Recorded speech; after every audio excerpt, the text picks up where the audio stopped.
Et puis surtout, ce qui a retenu notre attention, c'est qu'il est l'auteur d'un ouvrage qui a reçu l'imprimature de l'Église, qui est la traduction des 4 évangiles en français à partir de la langue syriaque. C'est la méthode très ancienne de l'Évangile qu'il a traduit et qui est avec beaucoup de notes, beaucoup de tableaux qui nous permettent de mieux comprendre, de mieux rentrer dans l'Évangile. Ah oui, la Bible en 100 semaines. Pour ceux qui ont un petit peu... Non, c'est pas ceux qui ont du temps. Ceux qui ont envie de connaître la Bible et de s'y prendre dans le bon goût. C'est une méthode développée avec un prêtre des MEP, Mission étrangère de Paris, une sorte de héros qui était en Chine communiste. En 1949, il a été expulsé. Et pendant 40 ans, sur le terrain, il a développé et éprouvé cette méthode pour évangéliser les chrétiens qui ne connaissent pas la Bible, malheureusement, et aussi évangéliser les païens là-bas. Il y en a beaucoup encore en Extrême-Orient. Et donc on l'a actualisé au niveau scientifique et ça permet de parcourir au moins une fois dans sa vie toute la Bible, soit à raison de 10 minutes par jour, parce qu'on est tous capables de lire en silence 250 mots par minute, soit en équipe pour s'aider en se fidélisant, parce que quand on sait qu'on est avec d'autres, on va suivre le rythme de 100 semaines, avec pour chacun des 73 livres de la Bible catholique, un résumé, les enseignements principaux. Donc tout le travail est mâché et actualisé. On va lancer une petite vidéo, c'est juste pour donner un peu le contexte qu'on nous a donné aujourd'hui comme sujet. Donc Marie dans la tradition syriaque. Et la première source, évidemment, ce sont les Écritures. Donc là, c'est pour dire d'où vient cette famille de 5 manuscrits qui est rendue accessible pour la première fois. Et ensuite, on verra aussi ce que sont les églises de langue araméenne. Le syriaque, c'est juste la version chrétienne de l'araméen. L'araméen, c'est la plus grande famille de langues toujours pratiquée aujourd'hui. C'est plus ancien que le chinois. Et ça a été une révolution comme l'intelligence artificielle aujourd'hui, l'informatique il y a 50 ans ou l'imprimerie Gutenberg il y a 500 ans. Parce que jusqu'à l'araméen, en 1100 avant Jésus-Christ, on était obligé de transporter des centaines de kilos de tablettes d'argile dans des brouettes pour déplacer l'information. Et là, du jour au lendemain, avec l'invention géniale de l'alphabet en 22 lettres, alphabet, même le nôtre vient de cela aujourd'hui. Alphabet, ça vient des 3 premières lettres, Aleph, Bet, Gimel, ce qu'on appelle les alphabets abjad. Eh bien, on a concentré l'info sur des petits papyrus ou des petits parchemins. Et donc ça a multiplié les capacités de l'esprit humain, ça a permis de nombreuses révolutions scientifiques et la diffusion providentielle de l'histoire sainte. Et donc dans cette grande famille de langues, il y a plusieurs dialectes. Ce que Jésus parlait, c'est le judéo-araméen occidental, et la langue qui s'en rapproche le plus, c'est le syriaque, la version chrétienne de l'araméen. Donc ce sont les premières églises après celle de Jérusalem, quand les chrétiens ont dû quitter la ville à cause des persécutions, la lapidation d'Étienne en l'an 37, puis la décapitation de Jacques le Majeur en l'an 44 et la mise à mort de Jacques le Mineur, cousin de Jésus en l'an 62, eh bien, on voit ça par exemple en Matthieu 9.1. Matthieu décrit la Judée au-delà du Jourdain. Alors d'où il parle ? Eh bien, il parle de la Jordanie, le Pérée, une partie de la Décapole, c'est 10 villes de culture grecque indépendante, Jordanie et Syrie. Et donc l'église syrienne, Aram, c'est l'autre nom de la ville de Damas. Donc ces deux-là, ce n'était pas un très grand royaume dans l'histoire, c'était des grands ennemis d'Israël, mais ils ont eu cette invention qui a été adoptée ensuite dans tout le croissant fertile. Et ensuite, dans les autres langues aussi, vers l'ouest, les Grecs ont repris cet alphabet. Il y a des tableaux qui comparent les alphabets jusqu'à l'évolution de l'alphabet majuscule latin que nous utilisons toujours aujourd'hui. Ça vient de ces lettres d'araméen. Alors, je vous montre la petite vidéo. Pour le son, c'est bon, il y a le micro à côté. L'origine des évangiles en langue syriaque. Le syriaque est une évolution de l'araméen qui apparaît oralement au IIe siècle avant Jésus-Christ et dont la première trace écrite est identifiée par l'épigraphie dans l'inscription de Biréchik entre Antioche de Syrie et Édesse. Dans le groupe des langues sémitiques, le syriaque des évangiles fait partie de l'araméen du nord-ouest. Elle devient une forme classique jusqu'au 8e siècle après Jésus-Christ, avant d'évoluer pour donner diverses formes de dialectes néo-araméens modernes. Le Christ a été rapidement annoncé à l'oral comme à l'écrit, dans toutes les directions des voies de communication, donc en particulier vers l'Occident et par les voies du croissant fertile vers l'Orient. Les apôtres et évangélistes ne sont pas partis les mains vides, et l'archéologie révèle les premières églises construites en tant que telles en Mésopotamie à la fin du IIe siècle, avec des évêchés. Certaines de ces communautés n'acceptèrent pas les conciles imposés en langue grecque, difficile à transposer du grec indo-européen vers le syriaque, sémitique, avec de plus quelques ingérences de l'empereur de Byzance. Ils se séparèrent donc lors des conciles d'Éphèse, 431, et Chalcédoine, 451. Mais d'autres restèrent toujours unis avec l'évêque de Rome, ou se réunirent avec lui à partir du XVIe siècle.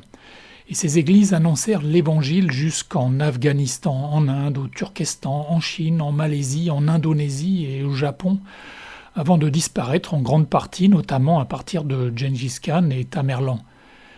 Le monachisme y était répandu et diffusa une version ancienne des évangiles, appelée depuis sa découverte au XIXe siècle la Vetus Syra, par analogie avec la Vetus Latina, précédant la Vulgate.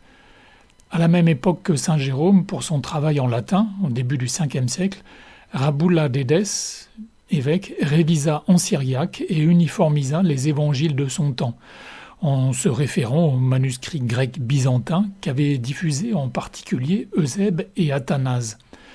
En syriaque, c'est ce qu'on appelle la Peshitta, une version simple standard.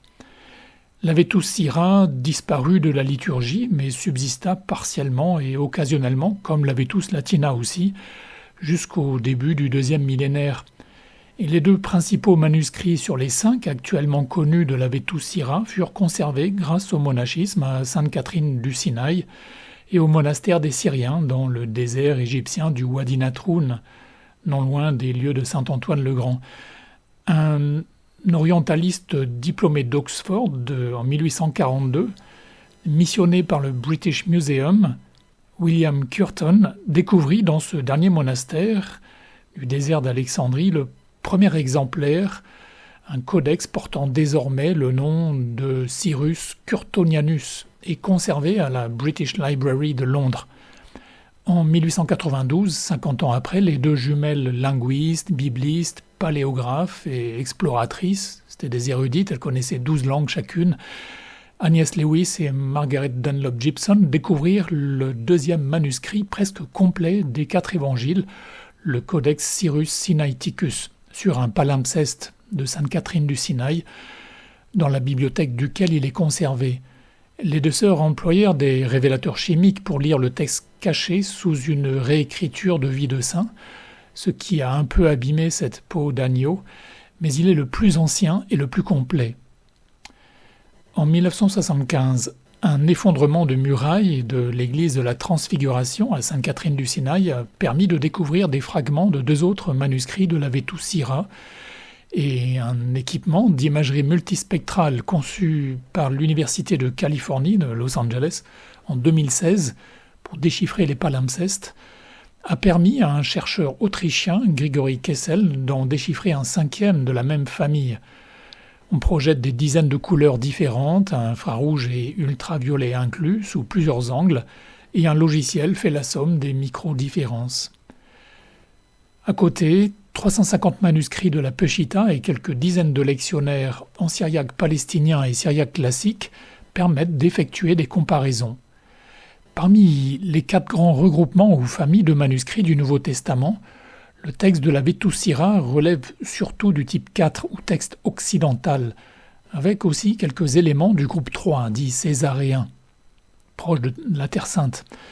Dans la redécouverte des grandes traditions historiques de transmission du texte des évangiles, la Vetus Syra apparaît ainsi très complémentaire du texte latin antique de saint Jérôme, traduit pour la première fois dans le projet parallèle Bible Art, une autre émanation du travail de l'école biblique et archéologique française de Jérusalem, et actuellement disponible en support numérique, sur ordinateur et téléphone. Les Saintes Écritures sont en effet une polyphonie, ce qui évite en passant le piège du fondamentalisme, car il n'existe pas une version originale unique tombée du ciel des évangiles. La Vetus Syra livre une version dont la langue et le contexte historico-géographico-culturel les plus proches de l'araméen judéo-occidental et du judaïsme de Jésus. Le but de ces travaux est de rendre la parole de Dieu accessible à tous en respectant son historicité, la diversité de toutes ces sources anciennes et la manière dont les témoins des premiers siècles l'ont compris. Donc, il y a deux apports principaux de cette redécouverte actuelle des évangiles syriaques. C'est tout d'abord la complémentarité avec les traductions que nous avons utilisées jusque-là. Toutes les Bibles que vous utilisez, on ne se rend pas compte, mais il y a un travail énorme derrière, parce que nous avons un océan de manuscrits. Juste pour le Nouveau Testament, il y en a 25 000. Alors comment discerner lesquels sont les plus fiables, les plus anciens? C'est tout le travail de la critique textuelle qui parfois tombe aussi dans l'hérésie. Malheureusement, beaucoup d'hérétiques et de schismatiques étaient de grands biblistes. Donc ça demande une fidélité à l'Église. Et le pape Benoît XVI a demandé à l'École biblique et archéologique française, donc mon université, de refaire une base catholique pour les Bibles en langue occidentale qui respecte les grandes traditions de transmission. Parce que là, tout ce que nous utilisons couramment, pour l'Ancien Testament, ça ne s'appuie que sur le texte massorétique, c'est-à-dire le texte des rabbins. Massora en hébreu, ça veut dire la tradition, qui est magnifique, mais on en a un seul exemplaire, il n'est même pas complet au premier millénaire. Le Codex d'Alep, il est de l'an 920 à peu près. Or, il y a toutes les autres traditions importantes pour l'Ancien Testament aussi. Les différentes versions grecques, ce n'est pas que la Septante. Il y a aussi les traditions latines qui sont magnifiques. Jérôme a été envoyé par le pape Damas pour traduire l'Ancien Testament aussi auprès des rabbins pendant 35 ans jusqu'à sa mort à Bethléem en 420. Et puis les traditions syriaques, qui sont l'Église qui a le plus de connaturalité avec la culture, le langage et la religion même de Jésus. Alors dans ma communauté, on a déjà fait depuis une cinquantaine d'années tout un travail de redécouverte des traditions juives, des sources juives de la foi, mais ce travail-là, il faut aussi le faire pour le Nouveau Testament. Il y a eu comme une convergence entre ce que je commençais à travailler quand on m'a envoyé en 98 au Liban pour faire ma théologie et ce que développait l'intuition qu'avaient les dominicains de Jérusalem. Et donc, on a lancé ce projet qui s'appelle Bible en ses traditions, qui met en 4 colonnes la Bible sans privilégier seulement le massorétique pour l'Ancien ou pour le Nouveau, seulement le grec protestant artificiel du Nouveau Testament. Nos frères protestants, on a beaucoup à les remercier pour le travail fabuleux qu'ils ont fait. Bon, il faut dire, ils n'ont pas les sacrements, donc ils ont insisté davantage et ils ont pris de l'avance sur nous. Maintenant, il y a quand même un rattrapage catholique, mais ils ont étudié précisément en appliquant au texte inspiré, l'écriture, les méthodes scientifiques d'étude du texte, ce que l'on appelle la philologie. Et il faut le faire, sinon on est dans une superstition un peu magique, avec une conception d'un texte dicté tombé du ciel. Et souvent on est un peu dans cette mentalité-là, en s'imaginant par exemple que les 46 livres de l'Ancien Testament catholique sont descendus en même temps, avec un peu tous la même autorité. Or, c'est pas du tout ça, il faut demander à nos frères juifs. Et pour le Nouveau, c'est pareil. Les 4 évangiles, même si 1 Timothée 3,16 dit « toute écriture est inspirée », les 4 évangiles ont plus d'autorité parce que ce sont les paroles, les actes et les sentiments même du Seigneur Jésus.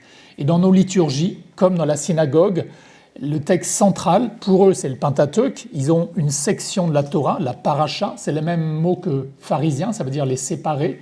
Ils étudient, c'est le centre, 3 chapitres par semaine pour couvrir l'ensemble du Pentateuque de Moïse dans l'année. Et nous, pour les 3 années A, B, C, une section des évangiles, et le reste, ça sert simplement de commentaire au texte central.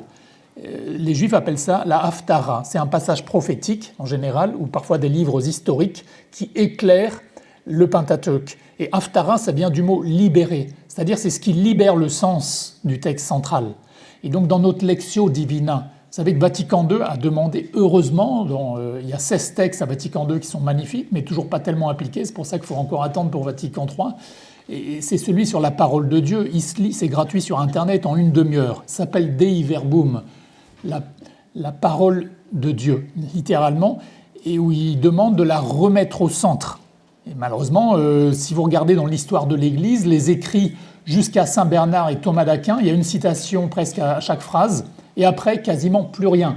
Parce qu'on a commencé à l'époque à redécouvrir les philosophies l'Antiquité, c'était bien, hein, mais ce n'était pas un motif suffisant pour écarter autant les Écritures. On prend le catéchisme de Saint Pie X. Moi, j'étais formé là-dedans, ça m'a donné un squelette au niveau de la foi, une structure, mais il n'y a que 2 citations de la Bible sur 957 articles. C'est quand même insuffisant. Alors, le catéchisme de Saint Jean-Paul II, 1992, rattrape, il y a beaucoup de l'écriture partout. Mais s'il y a eu une telle apostasie en Occident, c'est parce qu'on s'est un peu coupé de la source. S'il y a eu aussi des divisions parmi les chrétiens, c'est parce qu'on s'est coupé de la sève historique et sémitique de la révélation. Et on en pourra en parler. Là. Hier, le pape était au lieu du concile de Nicée, mais le texte syriaque résout la querelle du filioque, par exemple. Le fait d'avoir ajouté, c'est le théologien Alcuin qui officiait pour l'empereur Charlemagne. Comme ça rimait mieux en latin de rajouter que l'Esprit procède et du Fils, il s'est permis de changer la décision des pères conciliaires à Nicée et à Constantinople. Alors, c'est vrai qu'en latin, l'Esprit procède aussi du Fils, c'est pas un problème. On l'a rajouté, c'était dans le contexte des luttes contre l'arianisme, des gens qui contestaient la divinité de Jésus en Espagne. Et donc, 2-3 siècles après, c'est arrivé à la cour de Charlemagne et ils sont permis de changer la foi, ce qu'on appelle du césaropapisme. C'est-à-dire le César, l'empereur, qui prend des décisions de pape religieuses. Mais en latin, ce n'est pas un problème théologique. Ça, Thomas d'Aquin a bien expliqué que l'esprit peut aussi procéder, parce que procéder, ce n'est pas le même terme que ce que dit le texte de Jean 15, 26, l'esprit sort du Père. Donc, en effet, en grec, l'esprit peut sortir seulement du Père, qui est l'unique principe, mais en latin, procédere, ça ne veut pas dire sortir de, ça veut dire aller au-devant. Et en Jean 20, 22, Jésus souffle son esprit dans les apôtres. Donc ça ne veut pas dire qu'il en est l'origine. Et Jean 15, 26, dans le syriaque, réconcilie les deux en disant que l'esprit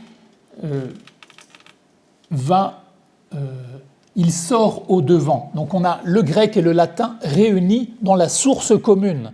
Et donc au lieu de... Nos frères orthodoxes vont tout le temps nous sortir le filioque, vous avez changé la foi. Il y en a même certains qui refusent de prier le Notre Père avec nous. Vous allez à Marsaba, en Terre Sainte, par exemple, ils ne veulent pas. Ils disent on n'a plus la même foi depuis que vous avez touché au credo.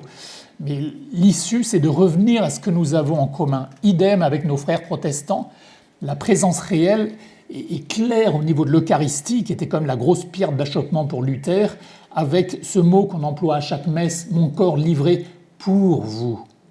Pour vous, chalpen en araméen, ça ne veut pas dire uniquement pour ton bénéfice. Parce que c'est pour ton bénéfice, je peux faire une offrande qui soit simplement un mémorial cérébral, comme ils l'ont pensé.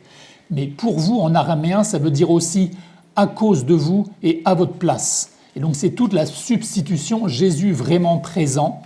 Quand il dit aussi « faites ceci en mémoire de moi », si on revient aux sources et à l'esprit sémitique des Écritures, c'est le verbe de la création. Bon, ça c'est pareil en grec, c'est le verbe poieo, donc c'est pas uniquement un mémorial cérébral, c'est un mémorial comme dans le judaïsme où Dieu se rend vraiment présent. Et précisément en mémoire de moi. Dans le judaïsme, il y a des mémoriaux. Jésus ne s'appuie pas sur rien. Hein. Il s'appuie sur Lévitique 7 et 17 pour instituer l'Eucharistie. Le sacrifice d'Eucharistie existe déjà dans le Lévitique, un des livres qu'on lit presque jamais, malheureusement. 3 lectures sur 2800, sur toutes les lectures imaginables qu'on peut avoir dans le calendrier catholique.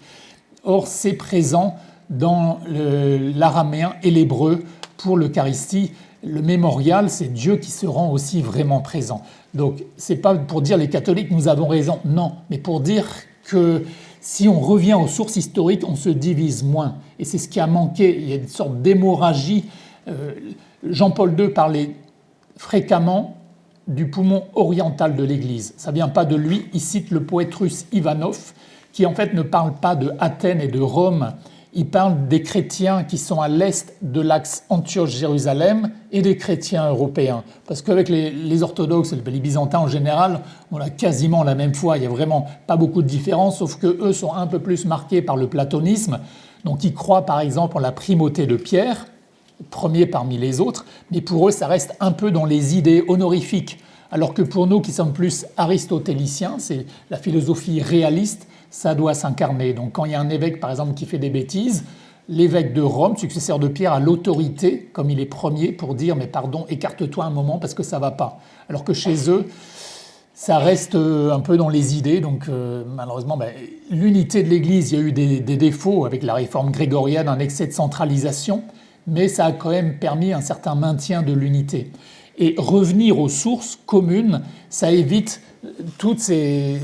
Maintenant, il y a 45 000 dénominations chrétiennes dans le monde, il y en a 3 nouvelles chaque jour, c'est un peu un drame, parce que l'unité de l'Église, il ne faut pas que ça reste abstrait, il faut que ça reste incarné, et pour ça, la mentalité sémitique, araméenne, si vous avez fait un petit peu d'hébreu, presque tous les mots viennent de gestes et d'objets de la vie quotidienne. C'est beaucoup moins conceptuel que le grec. Le grec des évangiles que nous utilisons en Occident, il est façonné par 5 siècles de philosophie qui ont précédé Jésus depuis Platon, Aristote et les autres. Et donc pour décrire la même réalité, il va employer des idées, des concepts. C'était providentiel, hein. Dieu a voulu passer par là pour pouvoir exprimer en termes universels ce qui autrement serait resté la doctrine d'une secte juive messianique parmi d'autres. Parce que des faux messies, il y en a eu des paquets. D'ailleurs, c'est pour ça que Jésus se nomme jamais lui-même « Je suis le Christ », il va se décrire lui-même comme le Fils de l'homme. Parce que là, ça exprime vraiment toute sa divinité et toute son humanité en une personne. Et donc, un langage façonne une pensée, une manière de concevoir le réel et donc aussi de croire. Alors je ne critique pas du tout là-dedans l'hellénisme. J'ai aussi enseigné le grec et c'est absolument indispensable. Mais vous voyez le trépied qui est au fond de la salle, si vous, sur ces micros, si vous coupez un des 3 pieds, l'édifice bascule. Eh bien c'est pareil. La foi aujourd'hui, il faut qu'elle s'appuie sur des racines historiques un peu sérieuses qui respectent la transmission. Parce qu'avant d'avoir des textes écrits, il y a eu une communauté croyante qui a réuni les paroles de Jésus, les récits de ses actes. Et ces 3 pieds, sur l'océan des 25 000 manuscrits, c'est la tradition grecque, on a 5 800 manuscrits. La tradition latine, il y en a presque 12 000, donc c'est la majorité relative. 350 syriaques, qui sont les plus proches des lieux et des moments.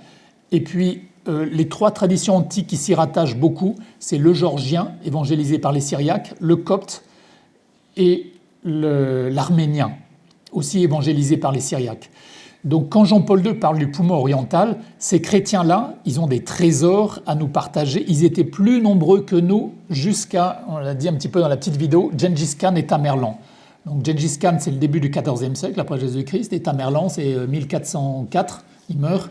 Il a ravagé, massacré toutes ces communautés chrétiennes qui avaient été fondées par les Syriaques jusqu'en Mandchourie. Et même au Japon, on a retrouvé des croix. Les jésuites qui sont arrivés en Chine au XVIe étaient stupéfaits de voir des centaines de gravures rupestres, des croix dans ces régions-là. Et donc c'est des églises qui avaient été exterminées par les conquérants. Les Mongols s'étaient convertis à l'islam. Et donc nous, on est un peu européocentrique en disant mais tout a été écrit seulement en grec et seulement vers l'Occident. Mais c'est un petit peu absurde parce que le milieu naturel d'accueil de l'Évangile, ça a été d'abord les communautés juives de la Mésopotamie, les 2200 kilomètres qui vont jusqu'au golfe Persique, là aussi d'où viendra ensuite, 200 ans après, la Mishnah, vers 200 après Jésus-Christ, l'équivalent de nos pères de l'Église pour les Juifs, c'est les 63 traités du Talmud, un rayon de bibliothèque qui est assez fabuleux parce que ça cite plein de paraboles, de discours. On dirait que c'est Jésus lui-même qui les prononce. C'est pas de l'orthodoxie. Eux, leur genre littéraire, c'est la disputation. Donc on trouve aussi des choses terribles contre Jésus, contre Marie, mais en même temps des choses très belles, très proches de l'enseignement du Christ, notamment tout le courant de Hillel. Il y avait 2 gros courants. Le français chamaillerie, ça vient du courant de Chamaï qui s'opposait justement au courant miséricordieux des pharisiens proches de Jésus. Jésus lui-même, j'espère que ce n'est pas un scoop, mais était de tendance pharisienne. Donc quand dans l'évangile de Jean notamment, ils attaquent dur les pharisiens, c'est certains pharisiens, certains chefs des Juifs. Pharisien, ça veut juste dire observant. Et donc redécouvrir ces sources sémitiques, notamment cette famille de manuscrits, comme sont des climats très secs, ils ont été redécouverts au 19e et ils commencent à être exploités grâce à cette machine qui est arrivée à la fabuleuse bibliothèque de Sainte-Catherine du Sinaï. Ils ont 3300 manuscrits, mais 20% sont des palimpsestes. Palimpseste en grec, ça veut dire écrit de nouveau. Parce que ça coûtait extrêmement cher. Pour faire une Torah aujourd'hui, ou à peu près la même longueur, 4 évangiles, il fallait 70 peaux d'animaux. dont tout un troupeau, et il fallait que en plus ces pôles soient intacts. Donc comme il y a un taux de perte aussi, aujourd'hui, si vous allez à Masada, par exemple, il y a un scribe juif qui en permanence recopie des Torahs avec une plume d'oie. S'il rate une seule lettre, il doit recommencer la feuille en entier, donc il a perdu l'animal. Et donc on réécrivait, et vous pouvez trouver sur Amazon, ils vendent ces Torahs à $220 000 pour votre synagogue si vous avez envie, mais pour les évangiles c'était pareil, donc on les jetait pas, on les brûlait pas, mais souvent on les trempait, on les grattait et on réécrivait par-dessus. Et grâce à cette machine, on met des dizaines de rayons de couleurs différentes sous différents angles et on fait la somme des micro-différences avec des programmes d'intelligence artificielle et on peut relire, on a accès à un travail, on a vraiment du pain sur la planche grâce à ces nouveaux programmes. Et donc maintenant on a 5 manuscrits de cette famille-là, l'édition critique est en cours d'actualisation. Malheureusement, comme ce sont des chrétiens en mode de survie au Moyen-Orient, la plupart de ceux qui étudient les textes, c'est plus Oxford et quelques Français, quelques Américains aussi, mais ils ont vraiment des trésors, on en parlera en application pratique avec les prières des 2 grands mariologues chez eux, parce que nous commençons le temps de l'Avent, Saint Éphrem, le Syrien, qui est bien connu, docteur de l'Église, et Jacques de Saroug, qui est un peu moins connu, qui ont des poésies, parce que c'est une pensée qui n'est pas rationnelle et concise comme la pensée latine. Si vous mettez 2 passages de l'Évangile en parallèle, la colonne de la Bible de Jérôme, elle fait la moitié ou 2/3 simplement de la longueur. Le latin, si vous lisez un peu Saint-Augustin par exemple, c'est une concision merveilleuse. Le grec, c'est un peu plus long, mais c'est très très précis grâce à la racine des mots, et souvent c'est assez philosophique. Alors le syriaque, c'est une pensée qui est poétique et symbolique. C'est un peu comme l'art sacré, c'est-à-dire qu'on peut comparer la pensée syriaque à une iconostase. Il va nous proposer plein d'images, et ces images permettent de dépasser les obstacles mentaux, les blessures de notre intelligence. Après la chute, on peut dire que les 2 facultés qui ont été le plus blessées dans l'être humain, c'est la faculté de faire confiance en Dieu et l'intelligence aussi. Alors que Adam et Ève étaient dans la vision béatifique quasiment comme les anges, et du jour au lendemain, le contact a été comme coupé avec Dieu. On voit ça en Genèse 3:9, immédiatement après la chute. Au lieu d'aller se jeter dans les bras de Dieu le Père en disant « mais pardon, on a fait une bêtise », ils vont se cacher dans l'arbre. Le texte hébreu et araméen dit bien un singulier. Ce n'est pas dans le bois du jardin d'Éden, c'est dans l'arbre pour préparer l'arbre de la croix par lequel la rédemption viendra. Et donc la pensée syriaque est complémentaire sur ce trépied de la pensée latine et de la pensée grecque et des autres qui se rattachent autour. Ces 25 000 manuscrits pour le Nouveau Testament, c'est sans équivalent avec des textes contemporains du Nouveau Testament. Vous avez la guerre des Gaules de Jules César ou les discours de Cicéron.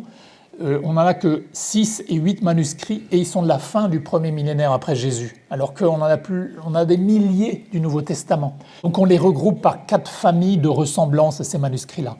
Et le drame un peu pour toutes nos Bibles modernes, Bible de Jérusalem, Tob, déjà c'est que les traducteurs n'ont pas fait du tout un travail unifié. Ils ont pris 73 équipes différentes pour les 73 livres de la Bible, chacun bossant dans son coin. À la fin, voilà, ils ont rendu leur travail chez l'éditeur. Et ça empêche la technique de base d'interprétation des Écritures, ce que les Juifs appellent la Gezerah Shava, répétition de racines. Origène, le père de l'exégèse, avec Jérôme, un peu après lui, dans son œuvre majeure qui s'appelle le Traité des principes, pour comprendre l'Écriture, il cite 2 versets. 1 Corinthiens 2:9, littéralement, le texte dit « Comprenez pneumatiquement ce qui vient du pneuma ». Ça veut dire « Comprenez par l'esprit ce que l'esprit veut dire ». Donc quand vous avez un mot, vous interrogez dans l'évangile du jour pour le comprendre. Ce qui compte, ce n'est pas d'écouter tellement tous les commentaires qui ont déjà été écrits dessus, même si ça peut aider parfois, mais parfois ce n'est pas intéressant, les prédications des prêtres, je demande pardon. Ce qui compte, c'est de voir ce que l'inspirateur divin a voulu dire en voyant les autres emplois du même terme ou de la même expression. Et notamment, disent les rabbins, le premier emploi depuis le Pentateuque. Et donc le Pentateuque, il faut le bosser beaucoup plus. Si notre lecture des évangiles ne s'appuie pas davantage sur le Pentateuque de Moïse et ensuite l'Ancien Testament en général, on est un peu pagano-chrétien gnostique. Et le risque, c'est de l'hérésie, c'est la perte de foi, malheureusement. Et ça se vérifie dans l'histoire. Et Origène cite un 2e verset pour appuyer cela. Il vient de Terre Sainte, hein, lui. Hein. Il a fondé la grande bibliothèque et l'école de Césarée, d'où viennent une bonne partie des manuscrits évangéliques. C'est une des 4 grandes familles, avant d'être martyrisé sous Dès en 254 à Tyr, au Liban, probablement. Il cite aussi Psaume 36, 10, qui dit « Dans ta lumière, Seigneur, nous verrons la lumière ». Donc, prenons un mot, par exemple. Luc 12, 49, « Je suis venu jeter un feu sur la terre ». De quoi tu me parles, Jésus? C'est quoi ce feu? Eh ben, aujourd'hui, c'est assez facile. Il y a plein de programmes ou sur Internet. Faites double-clic sur le mot et il vous ouvre la liste des versets qui ont employé le même mot dans le texte original. On ne peut pas le faire malheureusement sur le texte traduit en français de la Bible de Jérusalem, la Tov ou les autres traductions parce qu'ils n'ont pas unifié leur travail. Mais ces programmes permettent de faire la concordance sur l'original. Et donc le feu, le premier emploi, ça se trouve en Genèse 15, quand Abraham coupe un sacrifice pour la première fois pour sceller l'alliance avec Dieu. Et donc le feu que Jésus vient jeter sur la terre, eh bien, c'est restaurer l'alliance que nous avons abîmée par nos péchés. Donc c'est juste un exemple, mais pour tous les passages de l'Évangile, la meilleure méthode, il faut commencer par cela. Pas individuellement. 2 Pierre 1, 20 dit « Aucune écriture n'est objet d'interprétation individuelle ». Donc il faut lire personnellement avec l'Église, avec cette méthode de la Gezerah Shava que Jésus et Paul lui-même pratiquent.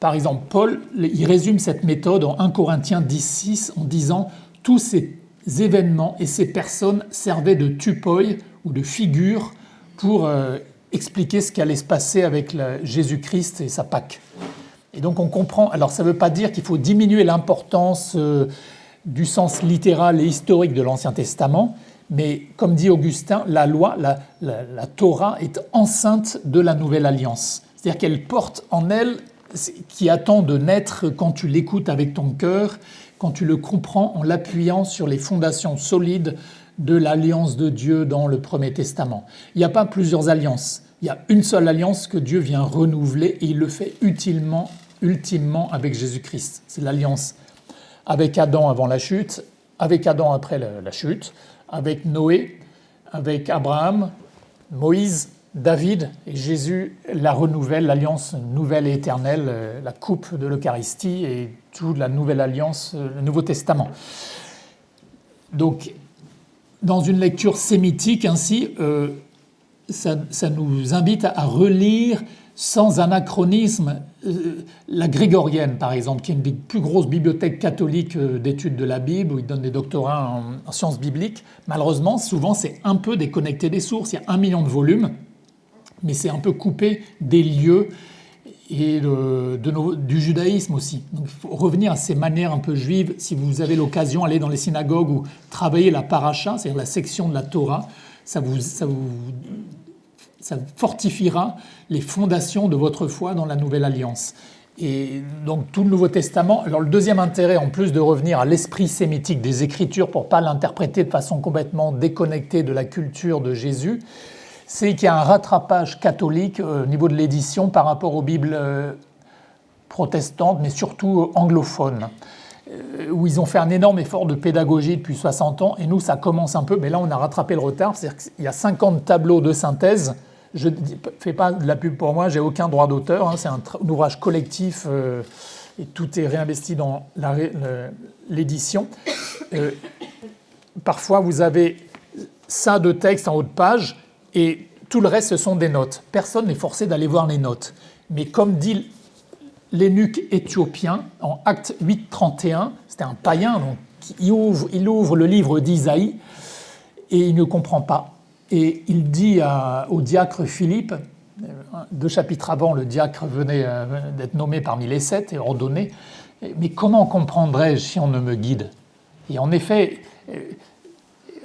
l'écrit a besoin de l'oral et réciproquement. Parfois, on a un mythe de la tradition orale en disant « Ouais, mais tout ça, ils arrivaient à le transmettre, à l'apprendre par cœur. » Moi, j'ai habité dans les pays de culture orale parce que les guerres civiles ont détruit le système scolaire ou parce que ça n'a pas encore pu vraiment émerger. Ils ne sont pas plus capables que nous de répéter un texte de 3 phrases sans modification. Alors, on nous parle des conteurs. C'est vrai qu'il y a plein de conteurs dans ces cultures orales, mais les conteurs, c'est d'abord un créateur, c'est-à-dire que son récit, il va changer un petit peu à chaque fois et il évolue énormément. Or, pour le texte sacré, pas sacré, inspiré, je ne dis pas sacré parce qu'il est passé par un auteur humain, ce ne sont que les païens qui ont des textes sacrés, nous avons des textes inspirés, ce qui explique Dei Verbum Vatican II.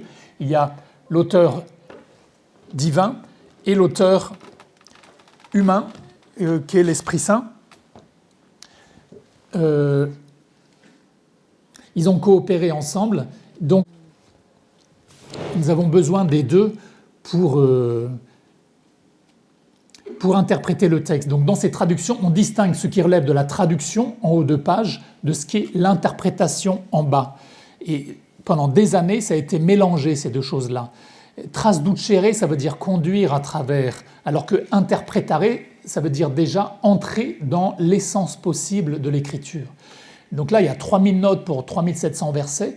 Donc quand il y a une difficulté, toute difficulté, on essaie de la rendre intelligible, non pas en imposant un sens parmi d'autres, mais en disant voici les différentes manières de comprendre peut-être ce passage, en s'appuyant sur les géants sur les épaules desquels nous sommes assis, 2000 ans de pères de l'Église, de saints qui nous ont précédés, qui ont travaillé les textes avant nous.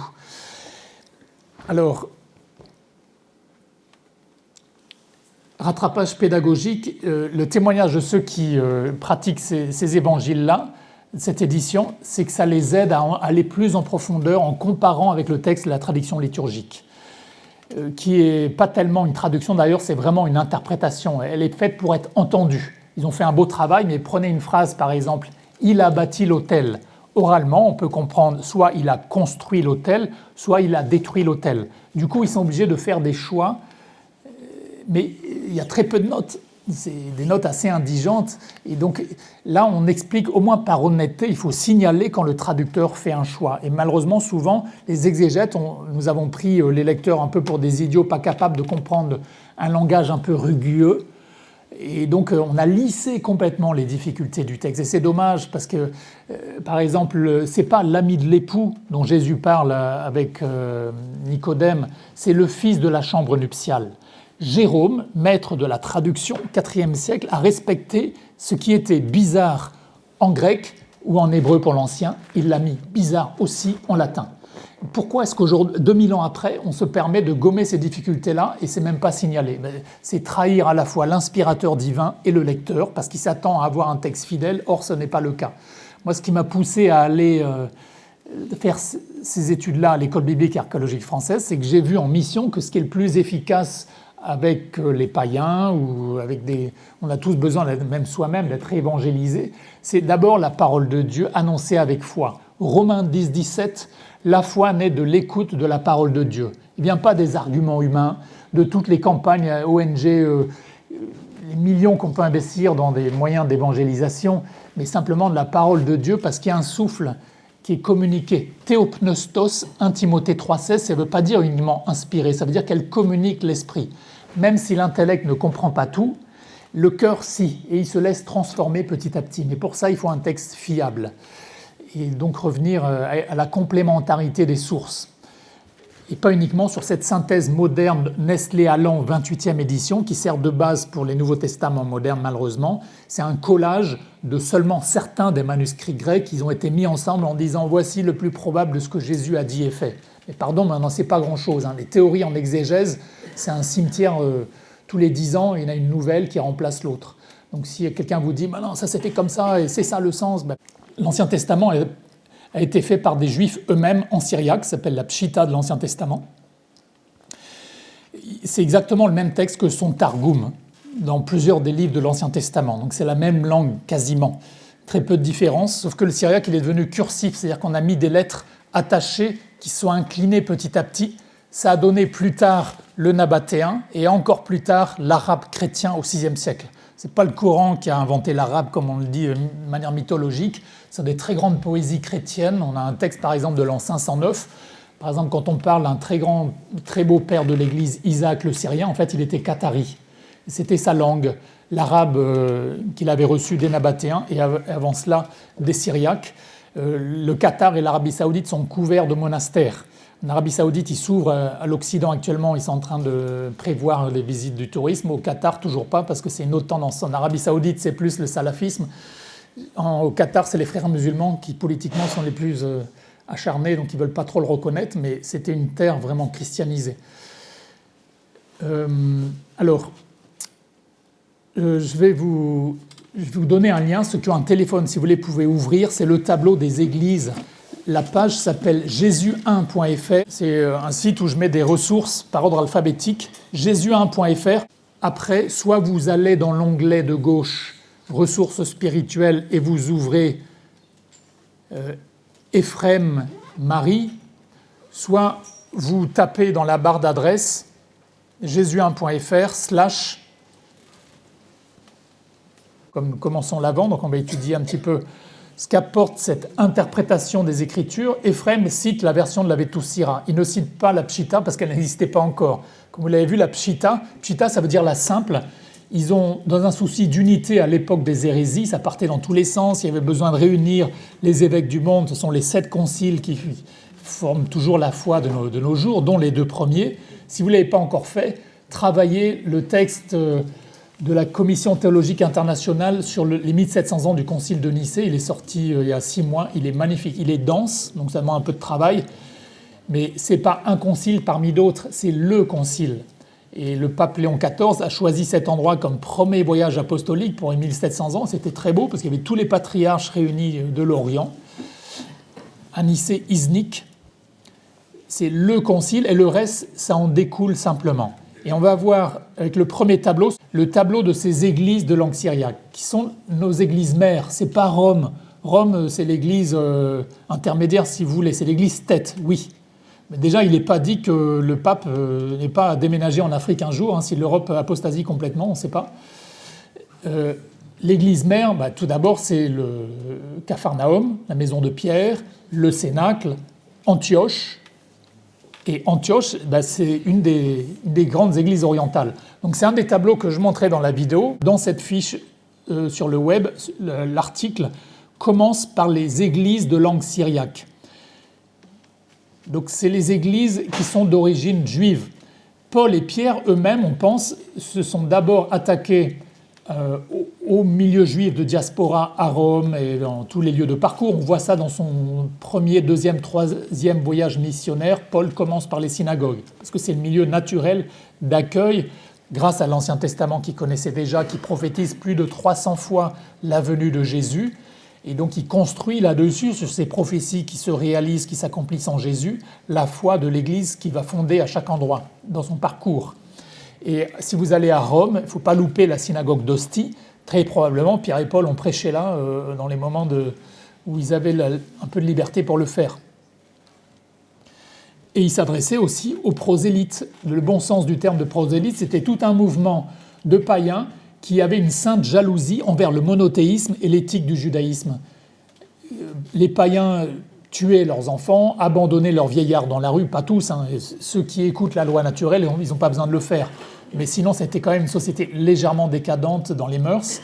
Et donc, il y avait de l'égoïsme. Et comment est-ce que le christianisme s'est répandu comme une traînée de poudre dans l'Empire, ainsi qu'en Mésopotamie? C'est parce que les chrétiens ont mis la honte aux païens, en essayant de vivre la charité. Les premiers dispensaires, s'occuper des personnes abandonnées, les malades. Le diacre Laurent, ces grands témoignages de charité dans l'Antiquité. Ce n'est pas par la force du glaive. De même en Amérique latine, j'étais missionnaire là-bas, ce n'est pas Pizarro au Pérou ou Cortés au Mexique avec leurs massacres qui ont touché le cœur des indios. C'est le témoignage des franciscains et des humbles laïcs. Ils ont eu 87 martyrs en Amazonie, par exemple les franciscains, en simplement se mettant au service de leurs contemporains. Donc aujourd'hui, si nous on est fidèles à l'Évangile, les gens vont se poser des questions. Ils ont une autre manière de se mettre en relation avec les autres, quelque chose de plus gratuit. Et pour réévangéliser le monde, c'est un peu indispensable. En tout cas, c'est comme ça que ça s'est fait dans les 3 premiers siècles. Et pour l'évangélisation de pas mal de pays du monde. Alors, dans ces églises, il y a ce qu'on appelle l'église des 3 et 4 conciles. Ou plutôt, il y a les églises des 2, 3 et 4 conciles. C'est un peu inexact, parce que certaines de ces églises orientales ont fini par accepter plus tardivement certains des 7 conciles depuis Nicée 1 en 325 jusqu'à Nicée 2 en 787. à chacun de ces 7 conciles, c'est aussi quelque chose à étudier. On n'a pas le temps de le faire maintenant, mais il y a comme une alternance entre, une fois on insiste plus sur la divinité de Jésus, ce qui a été fait à Nicée 1 325 contre l'arianisme, et ensuite pour rééquilibrer le balancier, on est obligé aussi d'insister sur son humanité. Sinon on tombe dans ou bien le monophysisme dur, ou bien au moins le miaphysisme, c'est une sorte de monophysisme divin modéré.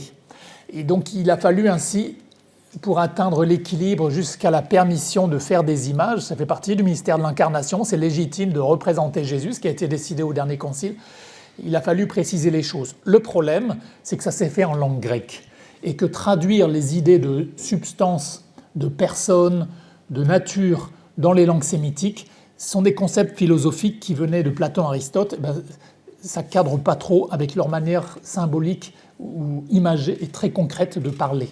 Ils ont réussi, mais ça a pris du temps. Et du coup, à chaque concile, il y en a qui ont dit dans ma langue, ça ne marche pas, je ne peux pas accepter ces décisions-là en grec. Et l'empereur mettait la pression aussi dans un souci d'unité. Et donc, surtout les églises qui étaient en dehors des limesses de l'Empire, ils se sont retrouvés à l'écart, jusqu'à ce que Jean-Paul II signe des déclarations christologiques communes avec chacune de ces églises orientales, ce qui fait aujourd'hui qu'il reste des divisions formelles, mais plus dans le contenu de la foi. C'est merveilleux, avec toutes les églises historiques qui ont gardé la succession apostolique d'imposition des mains en imposition des mains, ce qui est assez essentiel quand même, ça il faut le croire, parce que s'il n'y a pas cette succession-là, il n'y a plus de sacrement. Parce que Jésus souffle son esprit, pas dans les 70 disciples ou les autres ou la foule, mais dans les 12.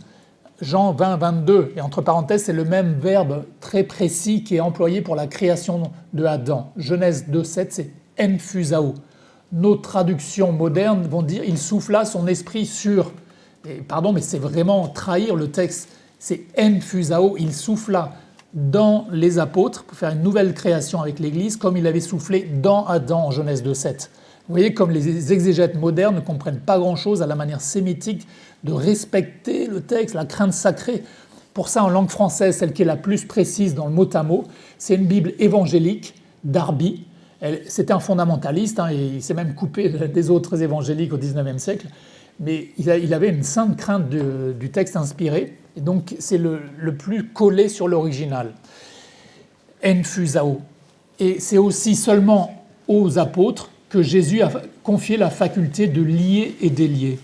Alors, lier, ça peut consister à enchaîner les démons aux enfers par les exorcismes ou la maladie, et délier, c'est libérer les possédés, mais lier aussi dans la pensée sémitique, c'est mettre les épis de blé ensemble pour le pain eucharistique, comme une gerbe, on la lie, et surtout, et aussi, mettre les versets ensemble pour leur interprétation.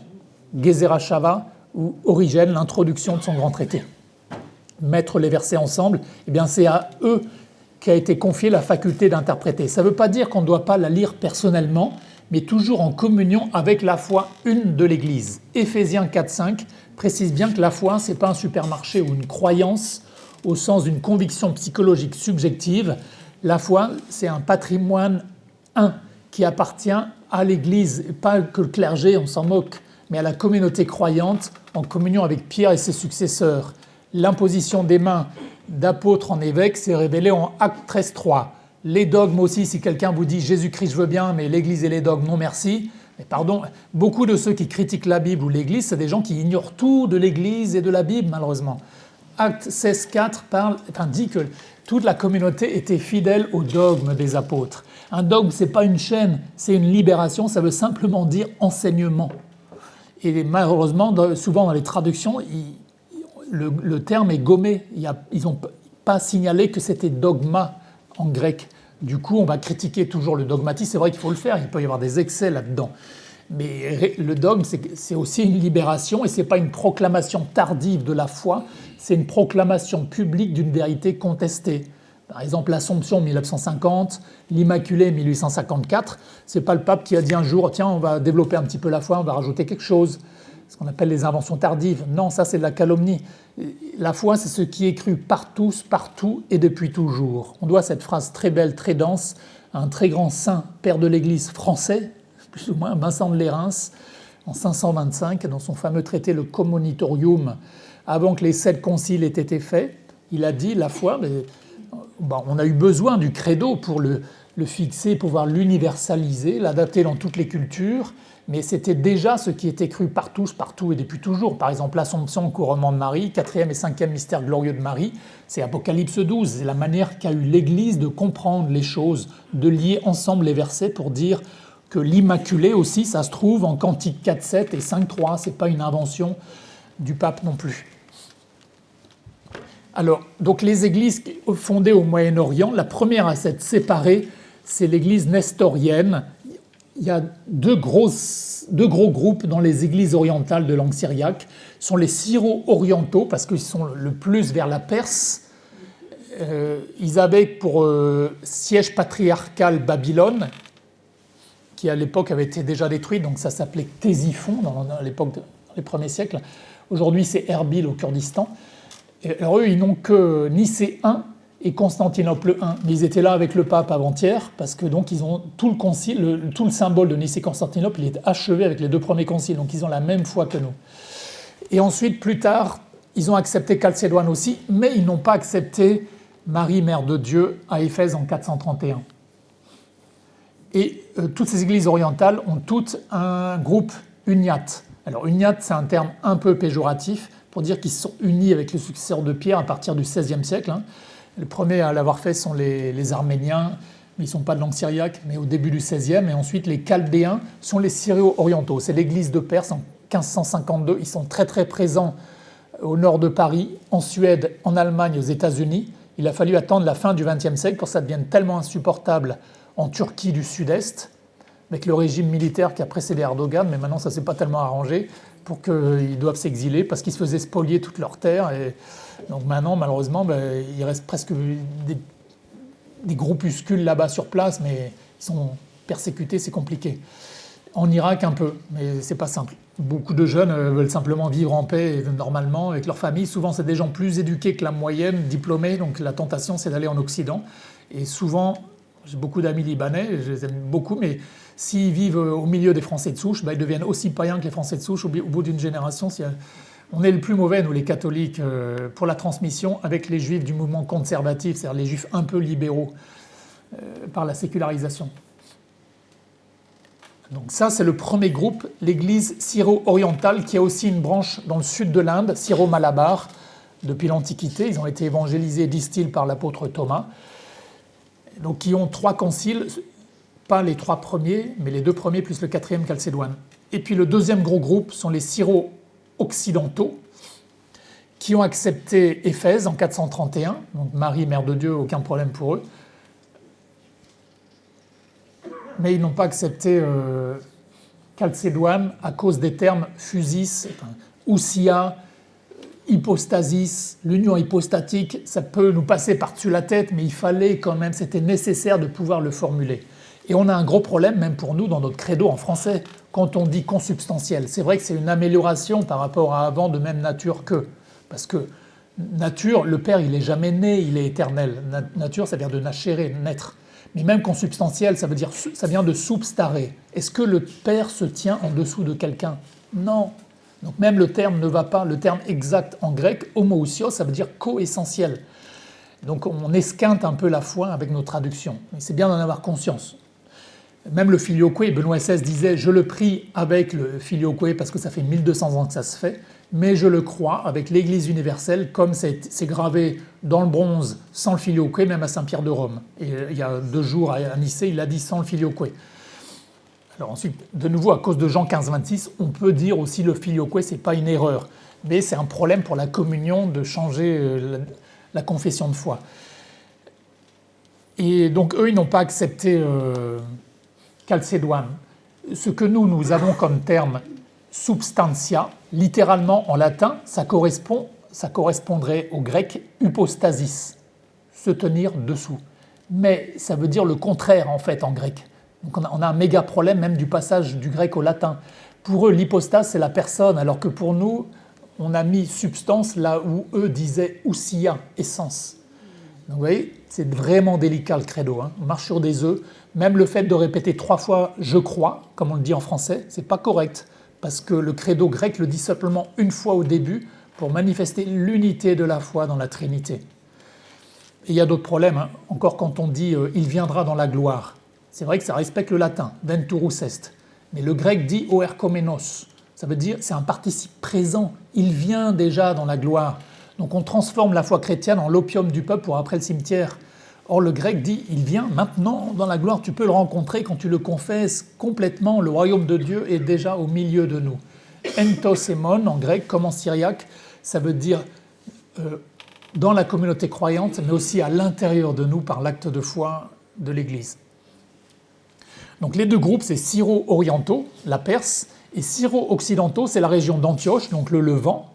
Et avec eux, il y a un groupe à part, ce sont les Maronites, qui eux ne se sont jamais séparés de la communion avec Pierre. Il y a eu un petit débat sur le problème du monothélisme. À un moment, ils ont été tentés de dire qu'il y avait une seule volonté en Jésus. Or, s'il est aussi vraiment homme et pas seulement vraiment Dieu, il a aussi une volonté humaine qui ne va pas s'opposer à la première. Mais sa volonté humaine n'est pas écrasée par sa volonté divine. Donc les catholiques, on est diotélite. Il y a deux volontés en Jésus, pas séparées, ni en concurrence. Elles sont en communion, heureusement.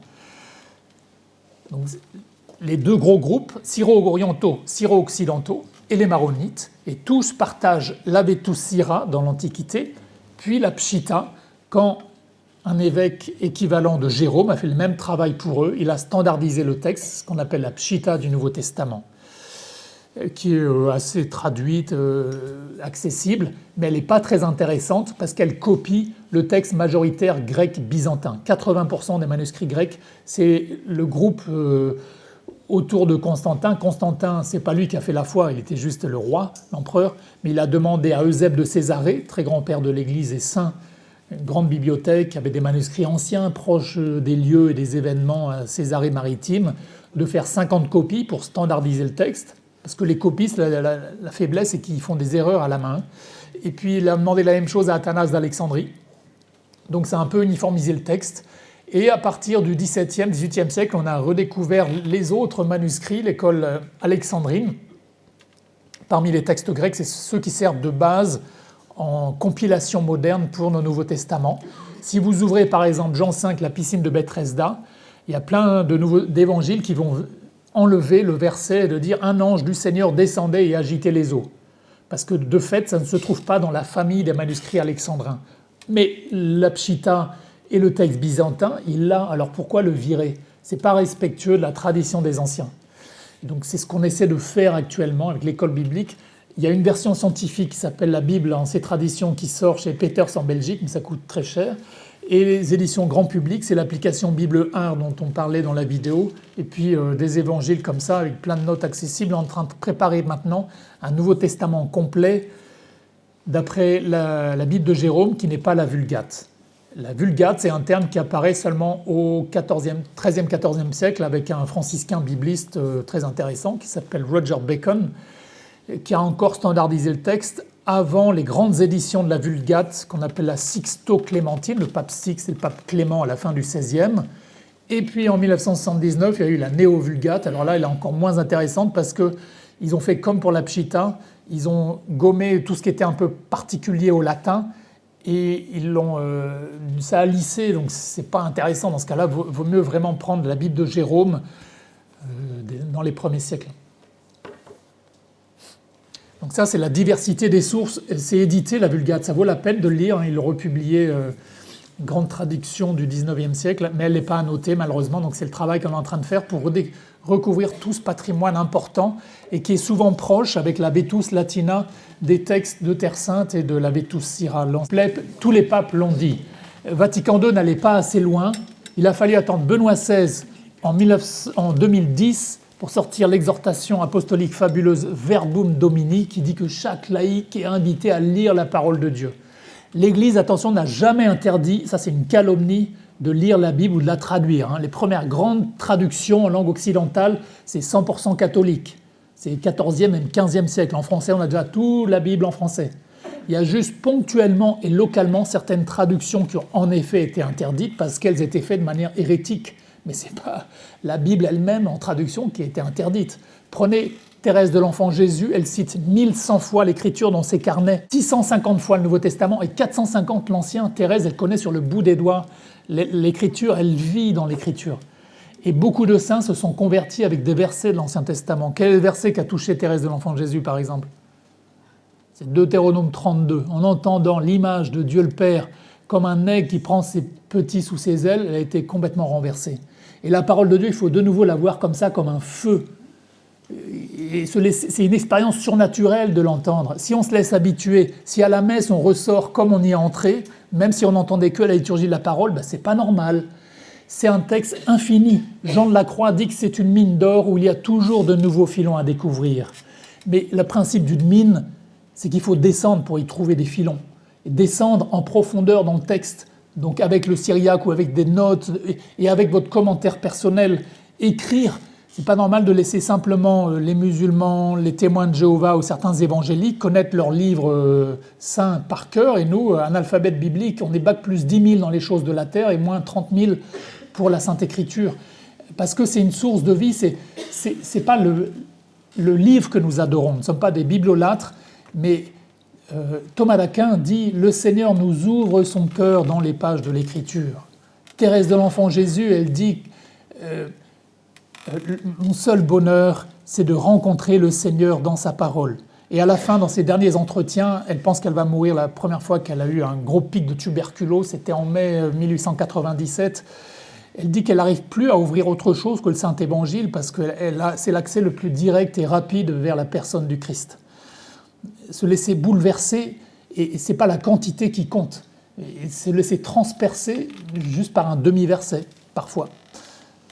Mon père spirituel est un moine de l'église d'Orient et il dit même quand on prie personnellement l'office des heures, le but c'est pas de cocher la totalité de l'office. Quand on est en communauté ici, parce que c'est un travail, une colonne, on doit être un peu des supports de prière pour le reste du monde. Mais quand on fait personnellement, si le Seigneur nous visite à un moment, il faut pratiquer la méthode de la Vierge Marie. Elle entend une phrase de Jésus, Luc 2, 50, « Je dois être aux affaires de mon Père ». Et après, il n'y a plus une seule autre parole de Jésus jusqu'à ce qu'il commence son ministère à 30 ans. Donc elle méditait ces paroles en son cœur. Elle répète cette phrase jusqu'à ce que la sève, l'Esprit Saint inspirateur, entre en elle. Une Bible, ça se forme soit avec du parchemin, c'est-à-dire de la peau d'agneau, soit avec du papier. Le papier, ça se fait avec du bois. Et donc, il y a des pères de l'Église qui disent « c'est le buisson ardent qui ne se consumait pas. C'est avec ça qu'a été formé le papyrus de la Sainte Écriture. Il y a un feu que le Seigneur veut te communiquer. » Ou le parchemin, c'est l'agneau Jésus-Christ crucifié qui a écrit dessus avec les lettres de son propre sang. Il y a plein de Bibles d'ailleurs où les paroles même de Jésus sont écrites en rouge pour rappeler ça.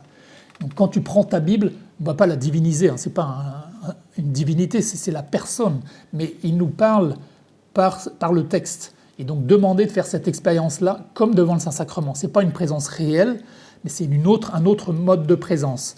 Les Juifs mettent des couronnes sur les rouleaux de la Torah pour se rappeler, c'est vraiment la royauté de Dieu, la Torah vivante. Pour les Juifs, le problème, ce n'est pas du tout la Trinité. Le problème pour eux, c'est l'incarnation.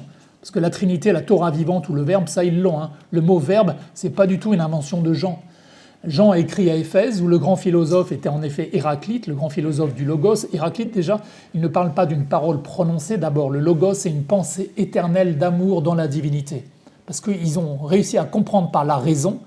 Vous savez que Cyril d'Alexandrie dit que la philosophie, c'est comme un autre Premier Testament, parce qu'il y avait plein de semences du Verbe qui préparaient à l'accueil de la révélation. Et donc le Logos, la seule raison de notre existence, c'est qu'il y a un tel amour dans la pensée de Dieu qu'il n'a pas pu le contenir et qu'il a voulu créer, selon la science, 100 milliards d'êtres humains depuis le premier que la Bible nomme Adam, il y a 30 000 générations. Le Logos, ça se trouve dans le Targum, c'est-à-dire la Bible de Jésus, l'Ancien Testament en araméen. Milta, ça se trouve plus de 600 fois. Donc c'est hyper présent, c'est la Torah vivante. Donc pour eux, l'Esprit de Dieu, il était déjà sur les eaux au 2e verset de la Genèse.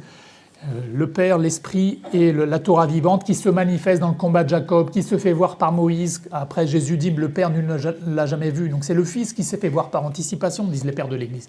Donc pour eux, la Trinité, ce n'est pas un problème, c'est l'incarnation qui est la pierre d'achoppement. Donc travailler l'Immaculée, le terme se trouve dans la Vulgate, même avant, dans la Bible de Jérôme. Cantique 4-7 et 5-4, tu es toute belle, mon amie, mon immaculée. Les pères orientaux, souvent c'est important de se référer aux pères, notamment les plus proches des lieux. Et dès le début, ils ont parlé de Marie comme Panagia, c'est-à-dire la toute sainte, donc sans tache, et aussi de sa dormition ou même son assomption. C'est un père de l'Église qui vient d'une des 10 villes de la Décapole.